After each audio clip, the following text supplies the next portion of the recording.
Y'all smell that, bro? Football season is here, baby. Yes. Man, I'm excited, man. I don't know if y'all excited, but I know I'm excited. So let's go ahead and get into it, man. So ESPN announced their 6 games over 4 days, featuring their 28 ESPN 300 top-ranked athletes with a whole gang of games. August 16th all the way to the 25th. It's going to be a lot of fun. Let's talk about it.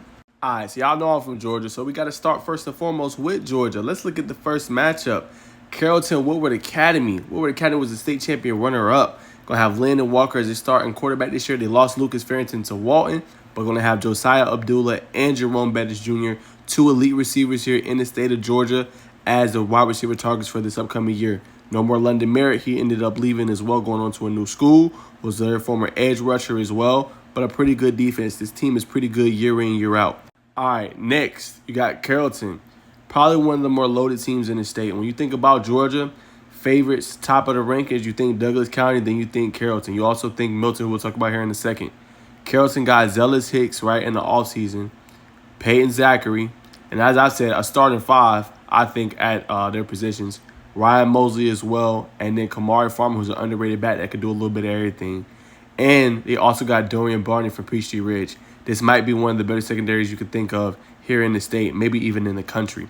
And Barney's committed to the Alabama University. So think about that. It's going to be an electric matchup, man, between those two. I got Carrollton with the edge. I think they come out on top. We'll be at Woodward Academy. ESPN is going to be in attendance. But I don't think you can replicate a matchup much better to kind of kick off the season. All right, next up, you got Grayson versus Thompson. Bro, I'm excited, man. Thompson has been a staple here in Alabama, man, for years, man. I love seeing the Alabama program on TV. I don't know about y'all, but they got Trent Seaborn, who's a top-ranked freshman quarterback, in the country. He's going to be going to his sophomore season. But I don't know, man, if he's faced a defense like this one, man. Grayson got something special, man. Name y'all need to know, Riley Drew, 2027 class. He's going to be expected to have a big year. We just named him top 13 in our top 25 rankings for Georgia.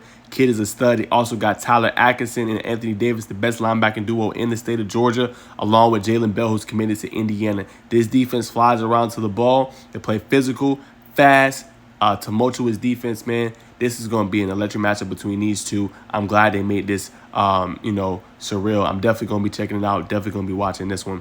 But that's going to kind of kick it off for that second week, man. That one is going to be really good as well, in my humble opinion. Thompson, like I said, can they get back? Can they get back up into state championship contention, right? They couldn't win it all last year. We had new teams winning it, Central Phoenix City and things like that. Can they get back to the top with Trent Seaborn leading them? A lot of dynamic playmakers on that side of the ball. Another electric matchup between those two. All right, and then right below me, you got Milton American Heritage. Now, I think American Heritage, they should be right back to the mountaintop. They lost last year to Berkeley Prep 17-14.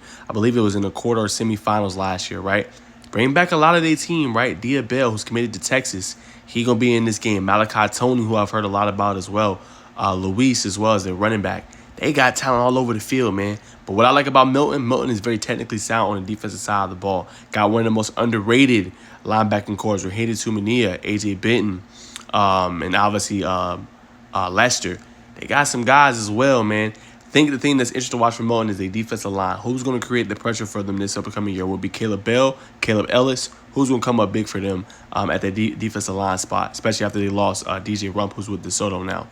But offensively, this game might be a shootout. And the only reason I say that is because you got dynamic receivers and quarterback on the other end for American Heritage.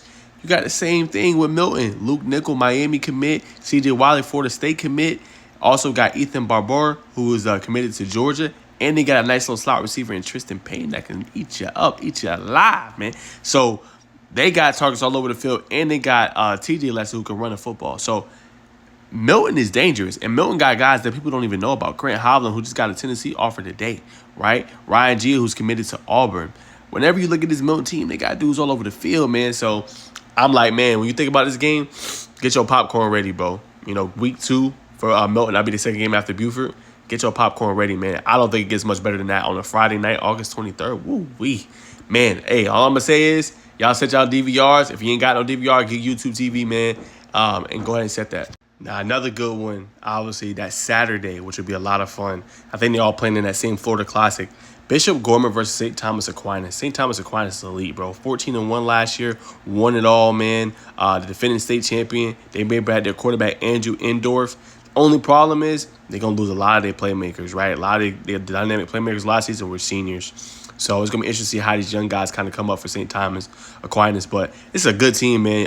Great coaching staff. They're good every single year. And then Bishop Gorman, we know they're one of those teams you always think about when you think of elite teams. Obviously got James Carrington this past year that transferred over from Rabun Gap.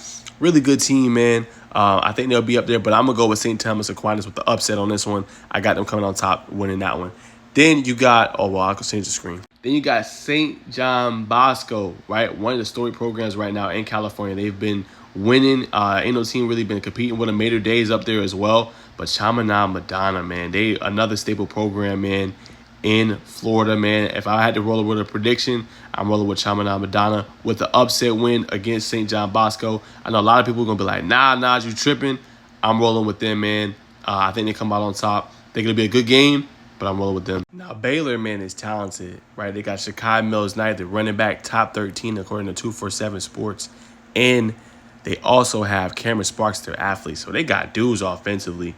And Rabun Gap got some dudes defensively in the secondary that's pretty good as well. So another top-tier matchup between those two that's going to be really intriguing. Offensive for Rabun Gap, you got Marshall Pritchett, who's committed to UNC.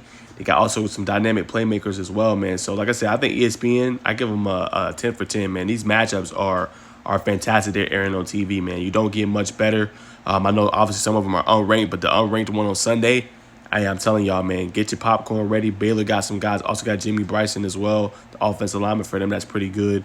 So they got some dudes, man. ESPN did an outstanding job with this list. But that's my thoughts on that. If I had to take one in the Rabun Gap, I'm gonna roll with Baylor. I'm gonna roll Baylor with the win there. And then real quick on these, Carrollton, I'm going with Grayson. I'm going with Milton. I know y'all gonna call me crazy, like, oh man, you just going with Georgia schools because you from Georgia. I'm telling y'all, I'm going with them schools because I think they're going to come out top. Grayson got some skill guys, too, offensively that's really good. Question would be, can Travis Burgess put it all together? Milton, I like their talent, man. American Heritage is going to put up a battle, though. They're going to have to be ready. But I think Milton with Coach Reeves and what they're doing, they going to be good. And then Carrollton, I roll with them over Woodward. Just too much talent, man. It's going to be tough to stop. Woodward lost a lot of pieces, man. But I think it'll be competitive to start. But that's my thoughts, man. That's the ESPN high school showcase coming up here pretty soon. I'm super excited. Via Sports Center next. Y'all comment below your thoughts on these matchups.